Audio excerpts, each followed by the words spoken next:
All right, the hip internal rotation hinge. Okay, so to set up for this exercise, I'm going to start by working my left side. I want to stretch the internal rotation of my left hip. So my left foot is going to go in front of me, right leg is behind me. Right leg is just for balance. So I'm going to keep as much pressure as I can pushing down into this left side. So when I set up, all the weight's on my left foot. I'm going to, before I go into the hip hinge, I want to fire my hip internal rotation. So think about your foot is not going to move, but think about turning your foot inward and just letting this whole leg turn inward without being able to see much. It's not going to be like this. So you want to keep everything stable, turn that foot, put that little pressure turning inward, and then you're going to go into the hip hinge.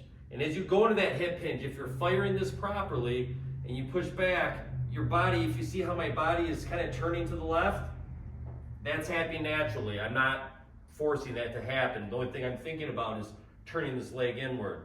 So here's how it's going to look. Turn the leg inward, going into the hip hinge.